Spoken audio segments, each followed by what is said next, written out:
삼마 삼부타스. 세상에 존귀하신 님, 거룩하신 님, 올바로 원만히 깨달으신 님, 부처님께 예경하나이다.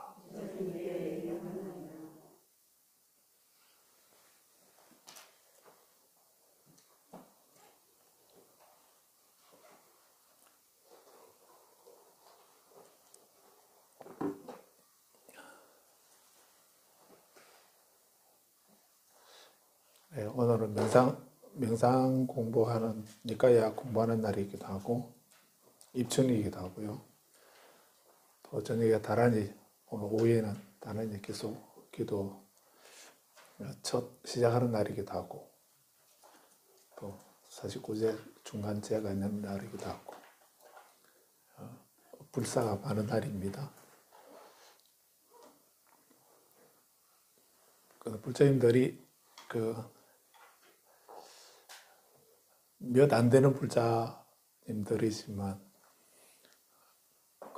밴드나 또 유튜브에 우리 법문을 올리고 이렇게 하다 보니까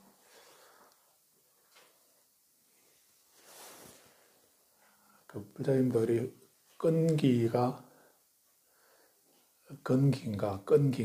이것이 좀 미약해가지고 아마 끝까지 다 듣는 사람은 없는 것 같습니다.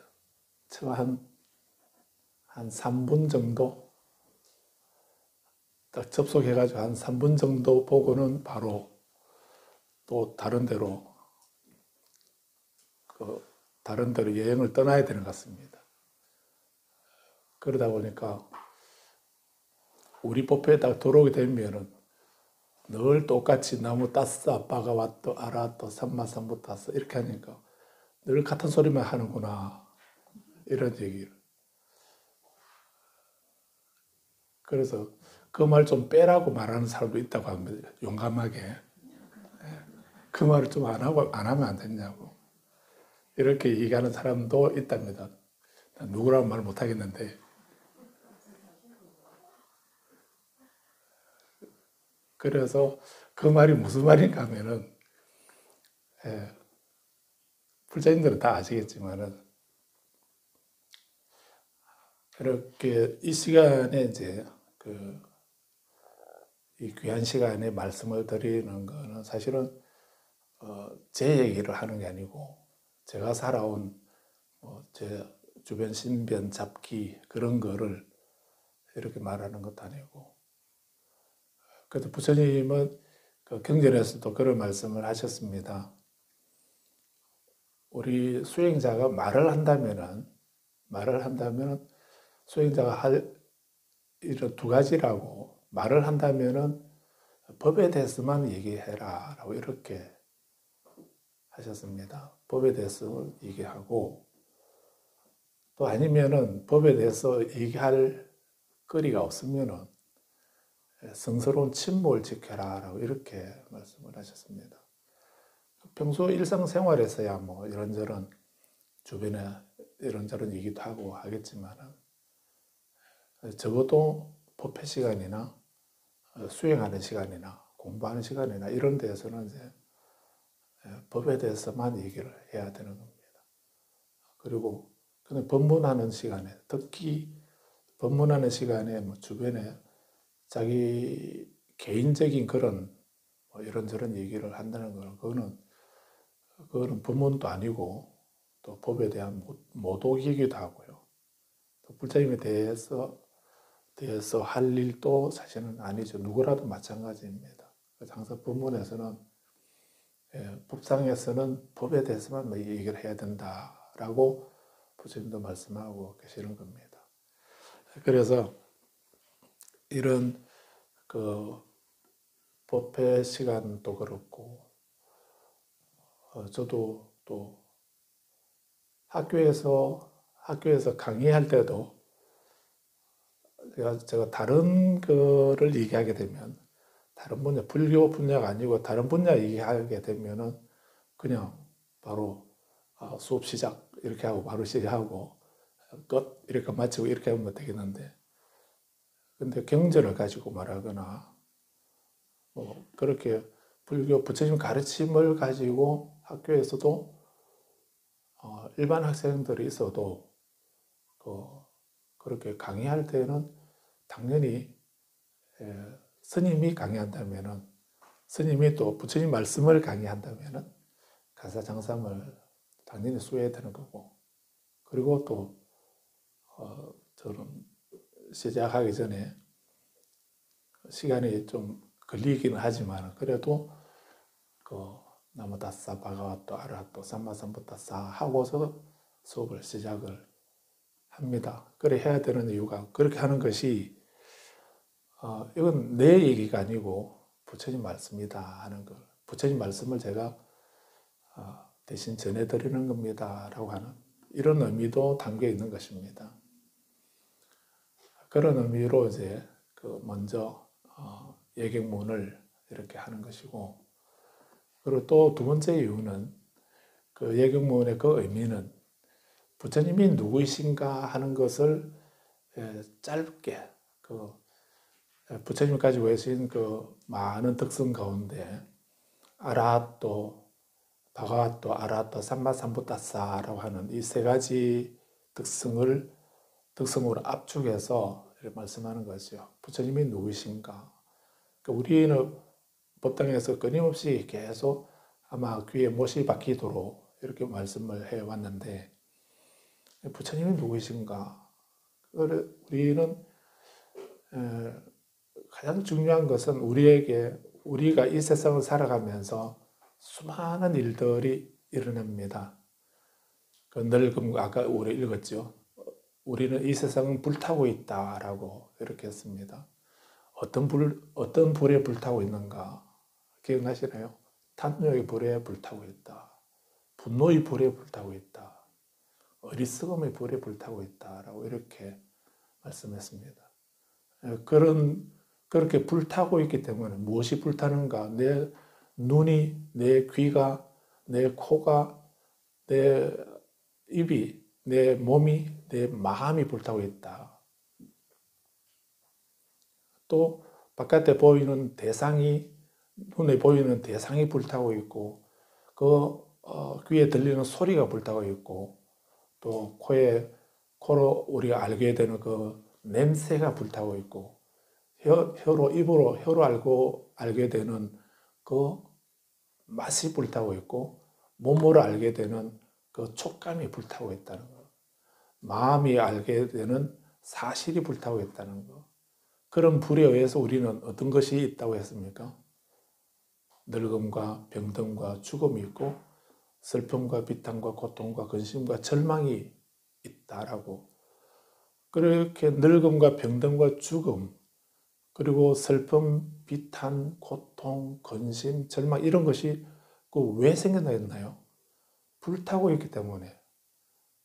불타고 있기 때문에 우리에게 늙음과 병듦과 죽음과 슬픔, 비탄, 고통, 근심, 절망이 있게 된다고 이렇게 했지 않습니까? 불에 안 탄다면, 불에 타고 눈으로 보는데 불이 안 탄다든지, 귀로 들었는데 불이 안 타든지, 이렇게 하게 된다면은 문제가 없죠. 늙음이나 병듦이나 죽음도 없을 거고, 슬픔, 비탄, 고통, 근심, 절망도 없을 겁니다. 그런데 우리는 내가 가지고 있는 내 눈으로 보고, 내 귀로 듣고, 내 코로 냄새를 맡고, 내 혀로 맛을 보고, 내 몸으로 어떤 촉감을 느끼면서 또 내 마음으로 어떤 사실을 인지하면서 거기에서 우리는 탐욕이나 분노나 어리석음이 생겨나서 어리석음으로 그것을 왜곡하고 잘못 이해하면서 그런 어떤 전도된 생각 때문에 그래서 우리에게 늙음이 있게 되는 겁니다. 병듦과 죽음이 있게 되고 슬픔이 그래서 생기는 거고 비탄, 고통, 근심, 절망도 그 때문에 생기는 것이다 라고 하신 경을 읽어드렸습니다.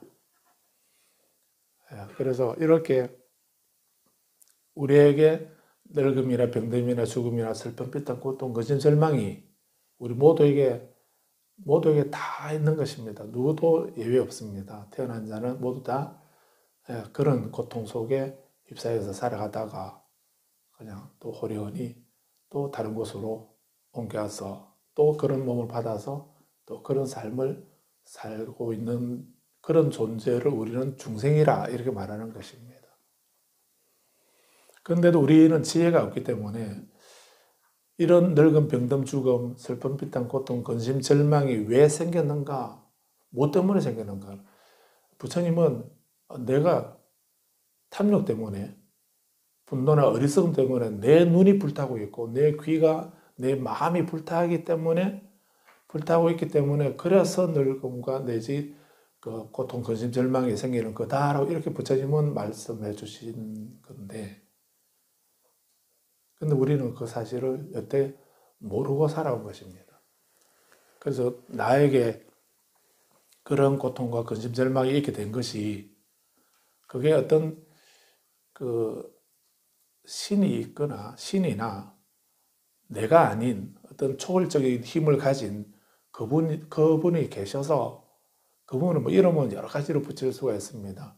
하나님이라 할 수도 있고 옥황상제라 할 수도 있고 또는 뭐 삼신 할머니라고도 할 수 있고 칠성님이라고도 할 수 있고 또는 뭐 조상님이라고도 할 수 있고 그런 여러 내가 아닌 그런 어떤 초월적인 영적인 그런 존재가 있어서 그분 때문에 내게 생긴 거다라고 하는 이런 생각을 우리는 갖고 있는 사람들이 있습니다. 그리고 또 두 번째는 그렇게 생각 안 하는 사람은 내가 태어나는 연월일시 그 사주에 의해서 그 사주에 나의 그런 삶이 나를 이런 삶을 살도록 미리 태어날 때 그렇게 나의 생일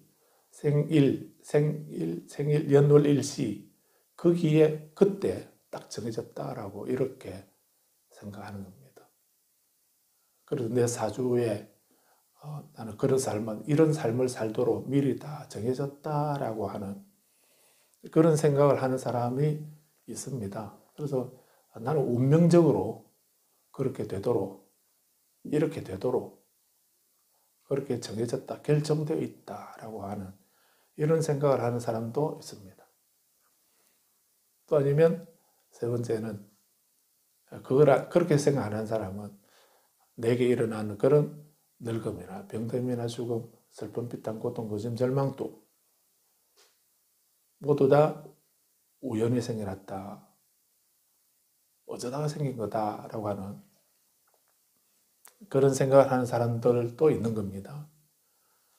그런 세 가지 중에 하나를 선택해서 우리는 그 생각에 매여서 이렇게 살아왔던 것입니다. 그런데 그런 우리들 생각이 잘못이라고, 그게 아니고 그런 어떤 신이나 운명이나 우연이 아니고 내가 내 눈이 불타고 있기 때문에 그래서 고통이 생기는 거고 내 귀가 불타고 있기 때문에 내 마음이 불타고 있기 때문에 고통이 생기는 거다라고 이렇게 가르쳐 주신 분, 그런 분이기 때문에 우리 부처님은 세상에 우리 부모님도 존귀하고 우리 주변에 귀한 분들이 많이 계시지만은 그 모든 사람 가운데 가장 귀하고 소중한 분이 바로 부처님이시라는 겁니다. 왜 부처님이 소중하신가? 나에게 그런 지혜를, 나의 그런 어리석음을 깨우쳐주고 그런 지혜를 가르쳐 주셨기 때문에 그런 바른 안목을 갖도록 해주신 분이 부처님이시기 때문에 그래서 이포사령론에 그런 말씀 기억납니까?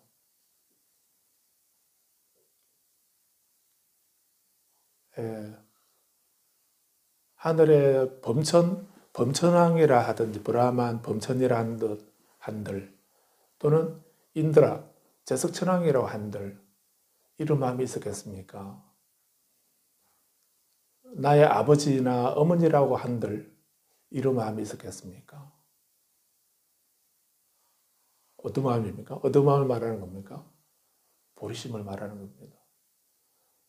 이 보리심은 신들을 또 이런 마음을 가진 적이 없고, 예, 나와 더불어 일체 중생이 모두 완전한 열반에 들도록 하겠다라고 하는 그런 커다란 마음, 그리고 일체 중생을 이롭도록 하기 위해서 내가 먼저 부처님처럼 복덕과 지혜, 자량을 갖춘 그런 완전한 사람이 되어야 되겠다라고 하는 이런 커다란 마음을 일으키는 거, 그걸 우리는 보리심을 일으켰다 이렇게 하지 않습니까?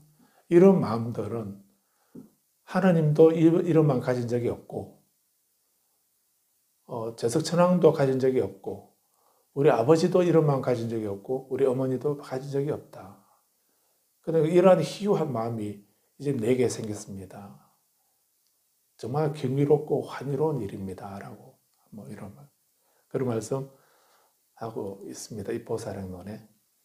예, 그런 것처럼 이렇게 우리에게 그런 보리심을 가르쳐 주시고 또 바로 볼 수 있는 안목을 열어주신 분이 바로 부처님이시기 때문에, 그래서 바가와또, 부처님은 세상에서 가장 존귀한 님이십니다. 라고. 그냥 말만 외워가지고 무슨 의미가 있겠습니까? 그렇게 매 순간순간 그 부처님의 그 말씀이나 가르침의 소중하고 고귀함을 생각하게 되면 매 순간 존귀한 님이시여, 세존이시여, 이 말이 그냥 그 어떤 위급한 상황이 있을 때 우리 누굴 제일 먼저 찾습니까? 엄마야 라고 이렇게 어머니를 찾지 않습니까? 그래서 그 엄마야보다도 먼저 세존이시여 이 말이 나오도록 돼야 되는 겁니다. 그렇게 위급한 상황에 제일 먼저 태어날 수 있는 말이 부처님이시여, 세존이시여, 존귀한님이시여, 이런 마음이 나올 만큼, 그래서 일심으로 연보를 하고 해야 그게 가능하긴 하지만 그렇게 소중하게 생각해야 된다는 겁니다. 그 소중한 분이 바로 부처님이시고, 그런 마음을 내가 가졌다고 한다면 나야말로 가장 존귀한 님이기도 하지요. 그래서 부처님은 법에 귀하고 자기 자신에게 귀해라 라고 하는 이 말씀이 그런 의미입니다.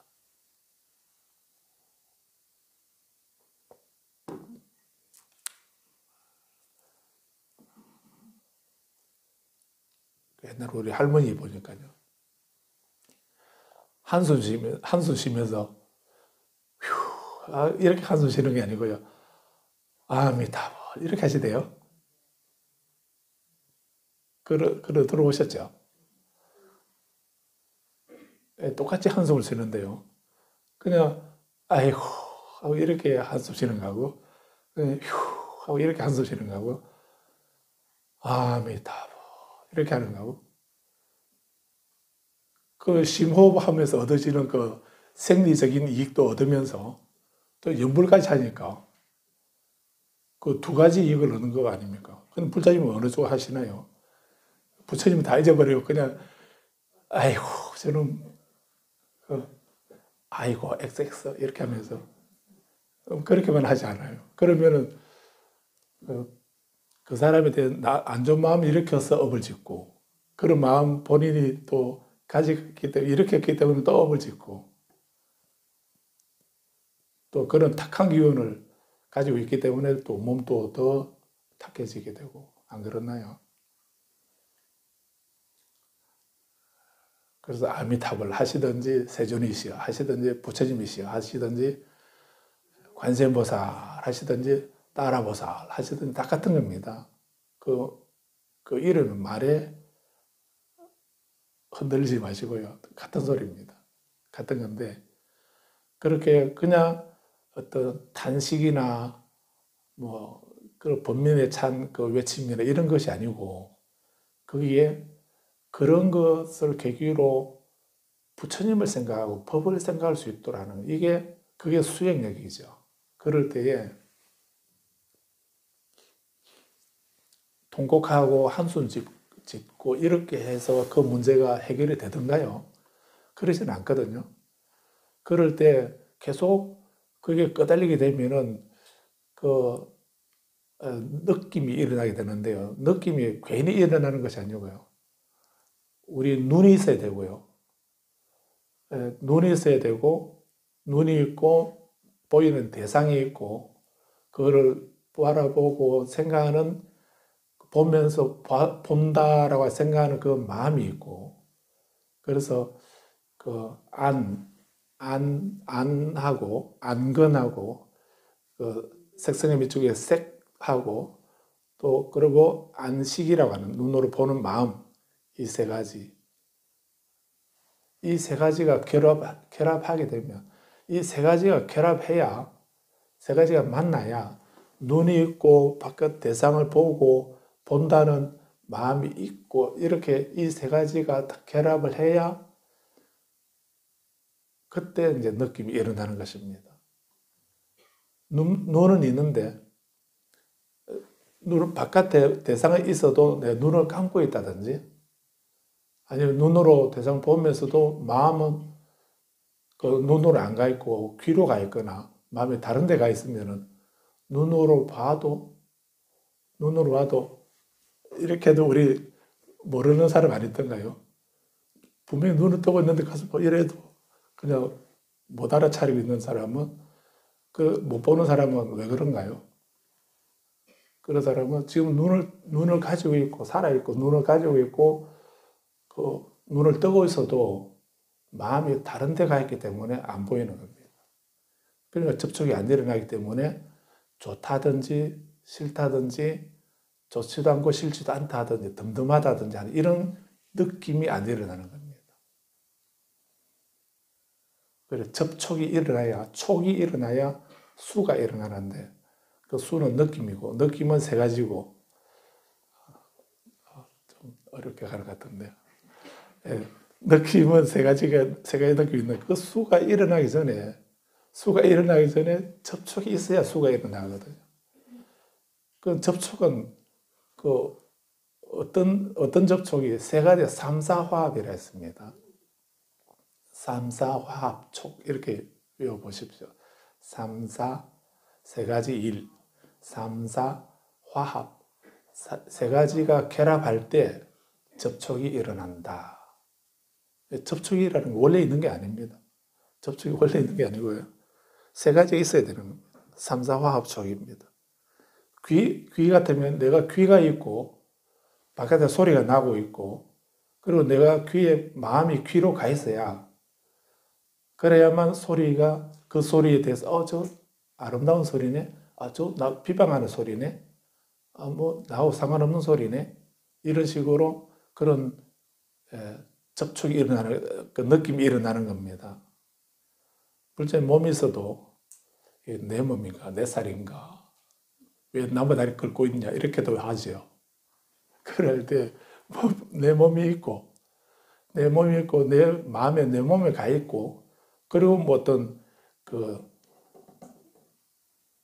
접촉이 일어날 때 어떤 뭐 부딪힘이나 이런 것이 있을 때 그럴 때 그 접촉 이런 부드러운 느낌이네 이거는 거친 느낌이다 또는 뭐 좋지도 않고 싫지도 않은 느낌이다 하는 그런 감각이 촉감이다 하는 이런 것을 느끼게 되는 겁니다. 마음도 마찬가지고요.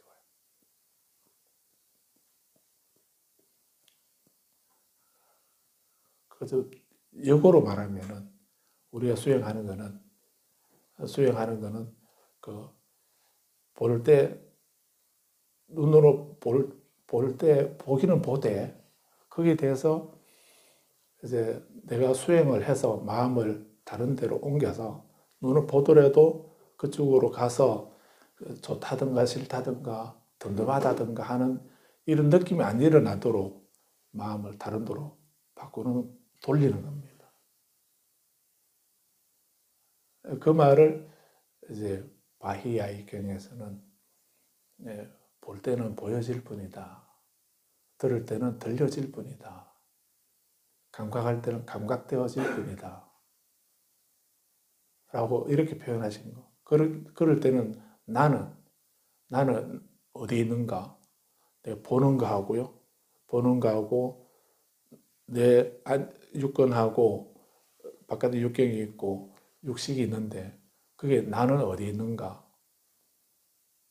그 나라고 하는 거는 이렇게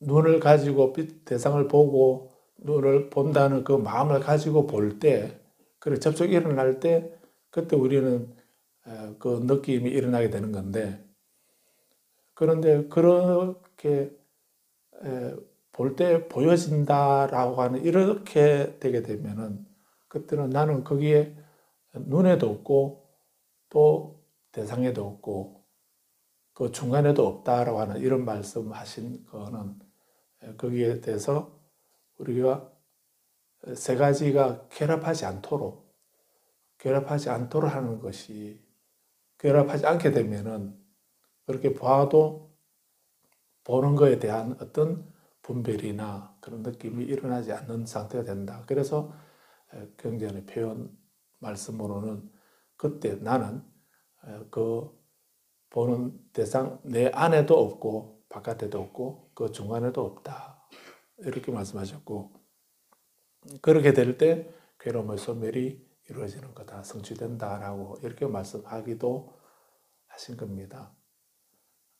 이게 조금 빗나갔는데, 그래서 우선은 그렇게까지는 되기 힘들어도 우리 불자님은 매 순간순간 그 어떤 일을 좋을 때나 나쁠 때나 좋은 일이나 나쁜 일이나 그렇게 그 탄성을 지르게 된다면 항상 세존이시여, 세상에 가장 존귀한 님이시여, 또는 부처님이시여, 이렇게 염불이나 아미타불 이렇게 한다든지, 또는 관세음보살 이렇게 한다든지, 또는 불자님 좋아하시는 진언이 있다면 진언을 외운다든지 이렇게 하셔도 되고, 그렇게 하시는 것이 그렇게 하는 것을 우리는 깨어있다라고 이렇게 말하는 겁니다. 깨어있다고 하는 것이 그냥 눈 뜨고 있다, 눈 벌겋게 뜨고 있다 이 말을 말하는 것이 아니고요.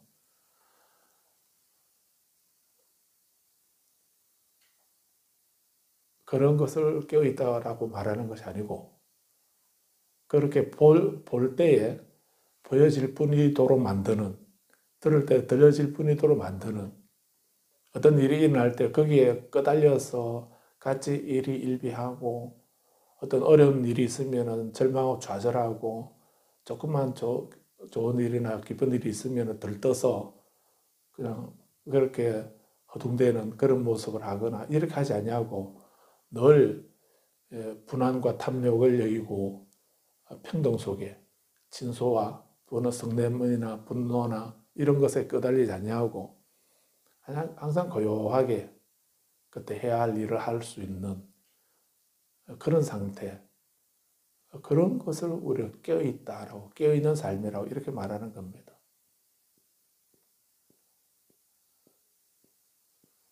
그 연보를 10만 번을 해야 되고, 절을 10만 번을 해야 되고, 참선을 한 두세 시간은 그냥 꼼짝 안 하고 앉아 있어야 되고, 또 화두 일림에 돼야 되고, 뭐 주력을 해야 되고, 연보를 해야 되고, 이게 문제가 아니고요.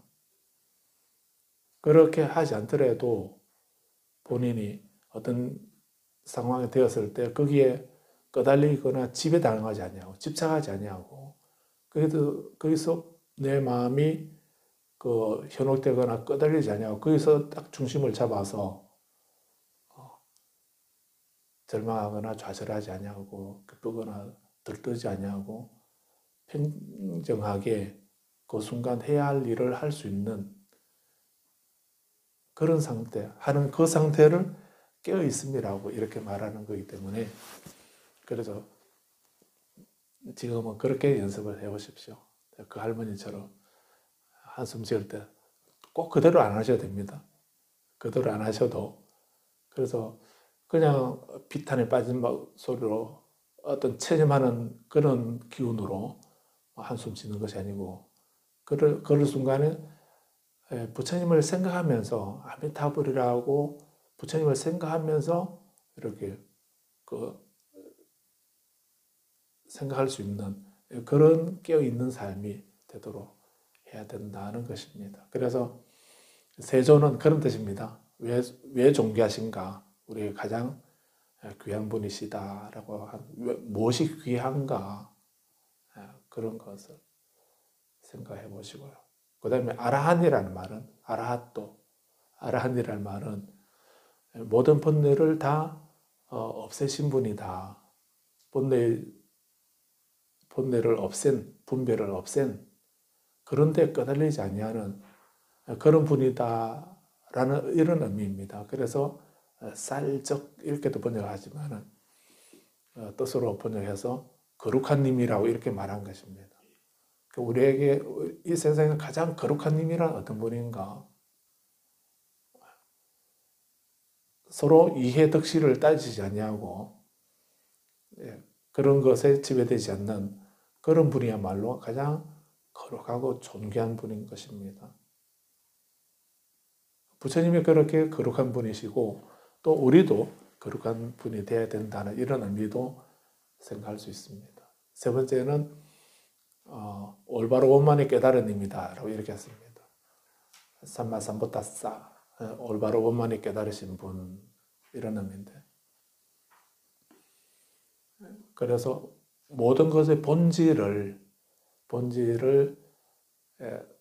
우리는 알지 못합니다. 우리는 알지 못하고 우리는 보면 보는 대로 들으면 듣는 데 끄달려서 전도된 생각으로 그거를 보고 듣고 이렇게 하기 때문에 그 견해가 전도되어 있기 때문에 그 뒤바뀌어지는 가려져 있는 그런 입장에서 하는 말이나 행동이나 생각은 당연히 또 어두운 그런 말이나 행동이나 생길 수밖에 없지요. 근데 부처님은 그런 어떠한 경우에도 그것의 본질을 올바로 원만하게 완전하게 완벽하게 하신 분 그런 분이 바로 부처님이시라는 이런 의미이기도 합니다. 그래서 정등각자 이렇게도 말하는데요. 그래서 세상에 가장 존귀하신 분, 또 거룩하신 분, 올바로 원만히 깨달으신 분이신 부처님에게 저는 귀합니다. 이렇게 한 겁니다. 그거는 혹시 지금까지 이 바쁜 시간에 좀 그 말 좀 빼고 바로 본문에 바로 들어가면 안 되나? 그래 조급한 마음이 일어나셔도 그걸 하면서 그 순간 또 부처님이 그런 분이시지만 저도 세상에 존귀한 님이 되고 세상에 거룩한 님이 되고 세상에 올바로 원만히 깨달은 그런 삶을 살도록 하겠습니다 라고 하는 발언의 마음으로 부처님을 찬탄하면서 나도 그런 분이 되겠습니다 하는 이런 발언의 마음으로 하시게 된다면 그 예경문이기도 하고 또 발언문이 되기도 하고 기도도 되는 것이겠죠. 자, 그래서 오늘은 이제 입춘이라고 이렇게 말하는데 우리는 사실 입춘 들어갈 입자에다가 봄춘자지요.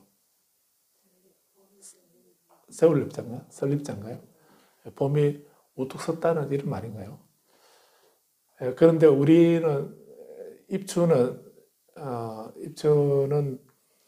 그 24절기 가운데 하루이죠. 동지처럼 동지와 같이 또 입춘은 이제 절기 중에 하나입니다. 그래서 그렇게 춥더니 오늘 입춘이 되니까 어제부터 조금 날씨가 풀리면서 이제 봄 기운이 바람이 아침에 보행 가서 보니까 바람이 불긴 한데 아주 살을 에이는 듯한 그런 바람은 아니고 약간 아주 훈풍까지는 아니지만 그런 냉기는 조금 없어진 그런 아주 간지럽지는 않았는데 그런 바람이었습니다.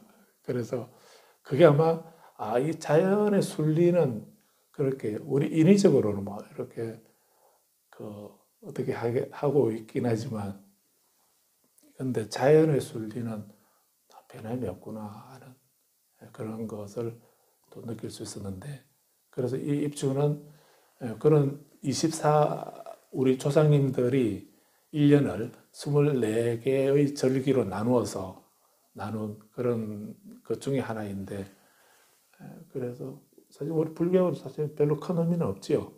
근데 사실 우리는 바람이 그 꽁꽁 얼어붙게 만든 그 긴 겨울을 이제 끝나고 입춘이 되었다는 말은 이제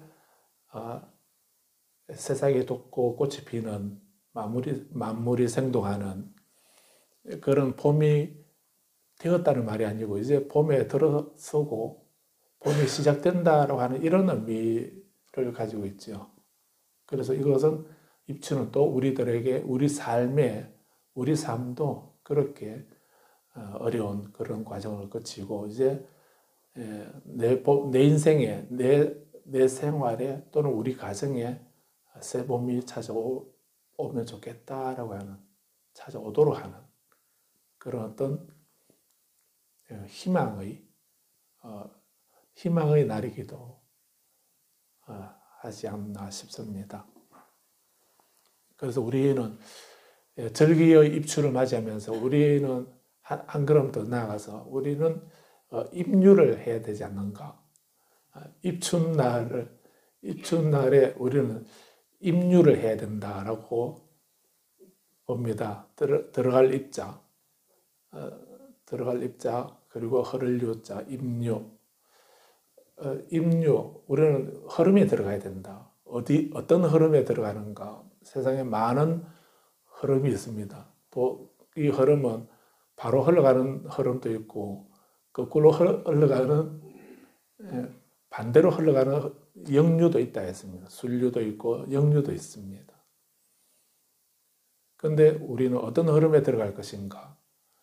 부처님의 가르침이라고 하는 이 성스러운 가르침의 흐름에 들어간 사람이 되어야 되지 않는가, 그런 생각을 합니다. 그래서 오늘 우리는 입춘날을 맞이하면서 금년에는 나는 입류를 해야 되겠다 하는 그런 소원을 세우도록 하시기 바랍니다. 그것이 입류가 되게 되면 세 가지 속박에서 벗어난다고 했습니다. 세 가지 속박이 우리에게, 우리를 얽어매고 있는 그 노건이 10가닥이 있는데 그 10가닥 가운데 세 가지가 없어지는 것이 바로 입류의 단계라 했습니다. 첫 번째는 유신견, 나라는 생각입니다. 그 나라는 생각을 가지고, 나라는 생각이 있기 때문에 이 아상 또는 이 나라는 생각, 이것이 있기 때문에 이걸 바탕으로 우리는 보는 겁니다. 나라는 기준, 그 기준점을 가지고 듣고, 그걸 보고 그 기준에서 맛을 보고 냄새를 맡고 감각을 느끼고 생각을 하고 이렇게 하죠. 모든 것의 근본이 유신견입니다.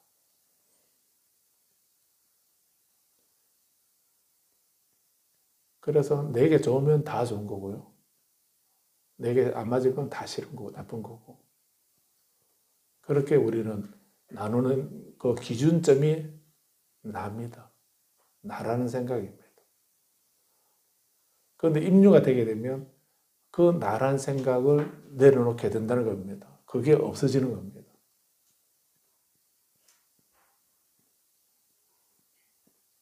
그건 아무리 기도하고 수행하고 성취하고 빛을 보고 뭘 보고 해도 유신견이 남아있으면 아직은 한참 흐름, 입류도 못한 상태입니다.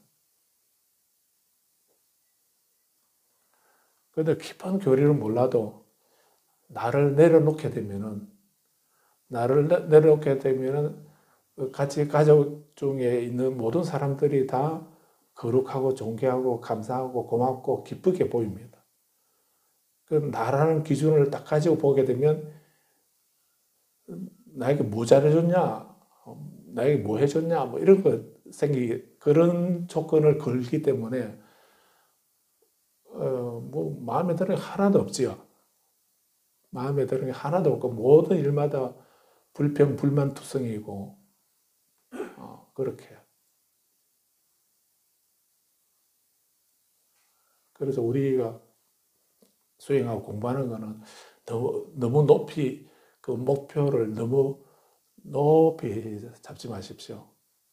막 지금 불자님처럼 그렇게 수행하고 기도하고 공부해가지고는 그 목표에 반에 반도 못 가고 아마 끝나버릴지도 모릅니다. 그러니까 너무 그 성불이라든지 뭐 열반의 성취라든지 너무 높게 잡지 말고요. 너무 높게 부진 뭘 하실라나. 근데 너무 높게 잡지 마시고요. 금년에는 나는 임류만 하겠다. 저는 금년에는 임류만 하겠습니다. 이렇게 원을 세우십시오. 그래서 금년에는 나는 나를 내려놓는 그런 한 해가 되도록 해야 되겠다. 이제 내가 옆에 있는 사람은 내가 보는 것이 아니고, 내가 옆에 있는 사람을 보는 것이 아니고, 옆에 있는 사람이 나를 보는 걸로 그렇게 해야 되겠다. 그 말을 바꾸면은 자타상환 한번 따라해 보십시오. 자타상환. 자타상환. 대출 받아가지고 조금 미리 대출금 갚으니까 대출상환 수수료 그것도 있대요. 그래서 나는 상환이라는 말 되게 좋은 거로 생각했는데 그 빚 낸 거 미리 갚는데 왜 또 미리 갚는다고 또 수수료까지 또 왜 떼죠?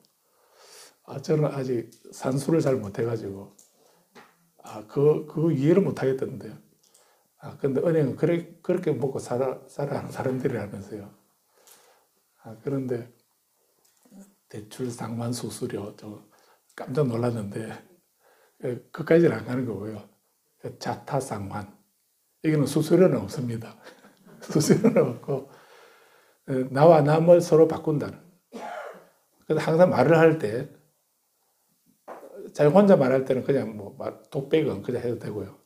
근데 누구랑 마주보고 말할 때는 내가 말하는 것이 아니고 내가 상대방이 되어서 말을 하는 내 말을 내가 하는 게 아니고 상대방이 되어서 내가 말을 하고 들을 때 내가 듣는 것이 아니고 상대방이 되어서 내가 듣는 것. 이렇게 나와 남을 바꾸는 것. 그것을 자타상환이라고 그럽니다. 자타상환. 그 자타상환 수행을 한번 해보십시오. 그래서 내가 어떤 말을 할 때 정말 꼭 하고 싶은 말을 할 때 그때는 아무리 좋은 말이라도 내가 말하지 말고 상대방이 되어서 그 말을 한번 해보십시오. 그 말을 상대방이 되어서 그래 하게 되면 이 말을 상대방이 어떻게 들을까 하는 거 그걸 생각하면서 상대방이 되어서 말을 하는 거. 어떤 행동할 때도 내가 상대방이 되어서 행동하는 거. 내가 갑이 되는 것이 아니고 내가 을이 되어서 말하는 거. 그 갑과 을을 서로 바꿔가지고 내가 갑이지만 내가 을의 입장에서 말을 하는 거.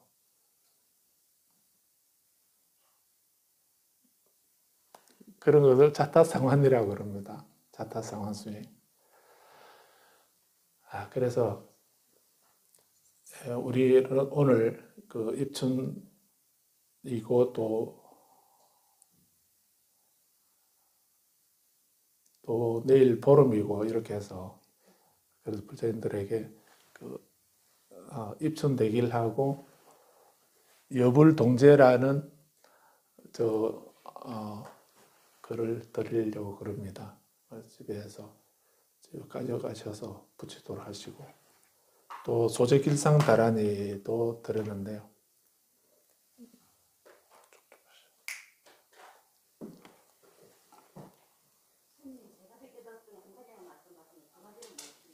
예?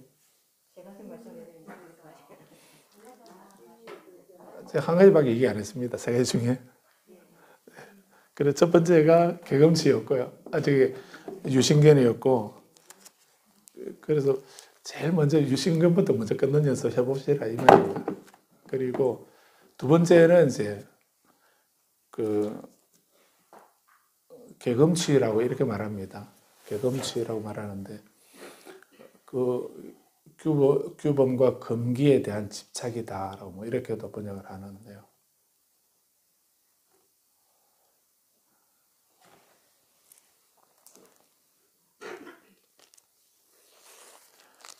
입춘대길이라고 이렇게 했는데, 이 입춘을 맞아서 우리 집안에 크게 길상스러운 일이 있도록 해주소서라고 하는 이런 의미죠. 입춘대길.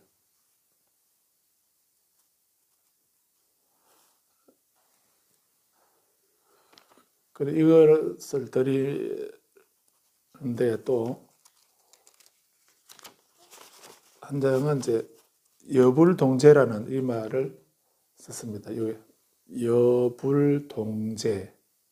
한번 때려보십시오. 여불동제. 부처님과 더불어 함께 있다 하는 이런 의미거든요. 이 말을 다른 말로 줄이면은 불자의 집 이런 것 같은 겁니다. 이 집은 부처님과 함께 있는 집입니다 하는 이런 뜻입니다. 우리 가정은 늘 부처님과 함께 하겠습니다. 그러니 입춘을 맞이해서 우리 집 안에 좋은 일이 늘 길상스러운 있도록 해주소서라고 하는 이런. 그래서 다른 그 저승사자는 제가 장담을 못 하겠는데 다른 뭐 사악한 귀신들이나 나쁜 기운들은 이렇게 딱 그 아파트 호구 조사하다가 지나가다가 여불동제 딱 있으면 부처님과 같이 계신다는 거 딱 보면은 그냥 지나가실 겁니다.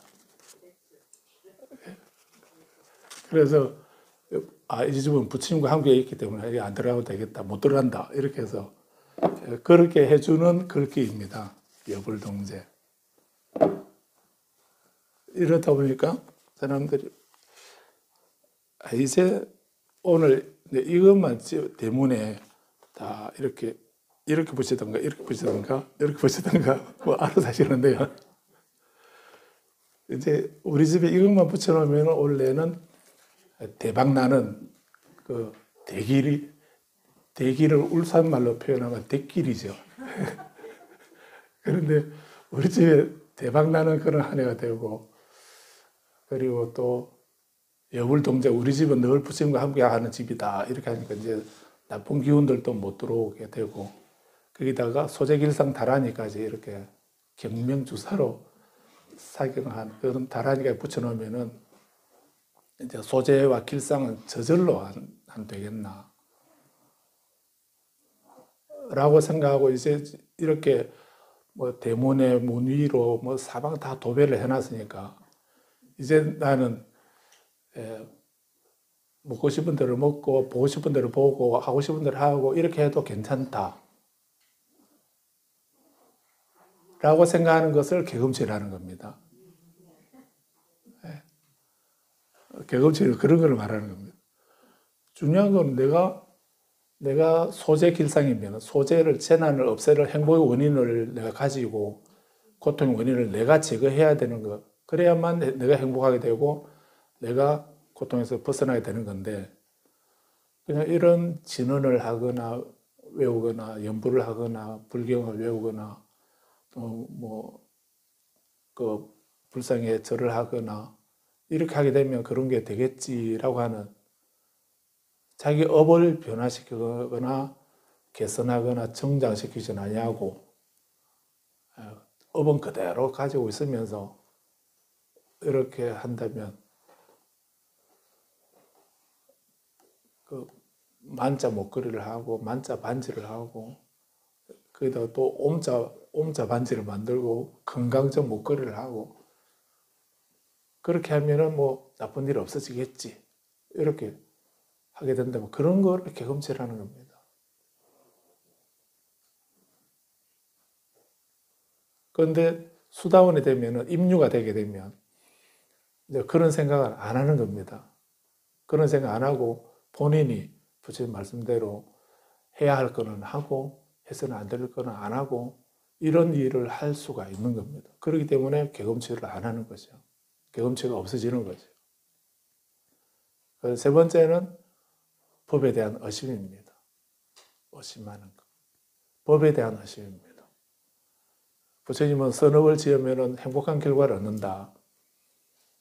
어떤 경우라도 나쁜 업을 지으면 나쁜 말을 하고 나쁜 업을 지으면 고통스러운 결과를 본인이 받게 된다라고 그래서 자업자득이라고 자기가 지어서 자기가 받는다라고 이렇게 말씀하고 있는데도 그는 우리는 나는 예외겠지 하는 이런 생각을 갖고 있다면 그거는 아니라는 얘기입니다. 그런 것을 의심하는 거, 믿지 않는 거, 그것을 의심이라고 이렇게 말한 거죠. 그런데 수다원에 임류가 되게 되면 그 세 가지 유신견, 개검취, 의심, 법에 대한 의심 이 세 가지가 없어진다 하는 이런 얘기입니다. 그래서 오늘을 이렇게 입춘대길하고 여불동제 이 글귀를 드리겠습니다. 그래서 이것을 이렇게 또 이 좋은 말씀이니까 먹으로 쓰지 말고 불자님이 가져가셔서 경명주사로 쓰시든지 아니면 그 개검을 하시든지 그렇게 해두게 되면 또 더 좋은 일이 있을란가 이렇게 생각하지 마십시오. 그렇게 하지 마시고 이거 붙여도 되고 안 붙여도 되고 한데 불자님은 제가 바라는 거는 오늘을 계기로 불자님에게 늘 길상스러운 일이 일어나고 또 안 좋은 일은 이미 생긴 안 좋은 일은 빨리 없어지고 아직 안 생긴 안 좋은 일은 금년에는 부처님의 가피로 일어나지 않기를 그래서 불자님은 늘 부처님과 함께하는 그런 고귀하고 청정한 삶이 되기를 바라는 마음에서 이런 걸 드리는 겁니다. 그래서 그 마음만 가지신다면 굳이 안 붙여도 됩니다. 그러긴 한데 아무튼 오늘 입춘을 계기로 그런 발언도 하고 다짐을 하는 그런 날이 되도록 하시기 바랍니다. 마치겠습니다.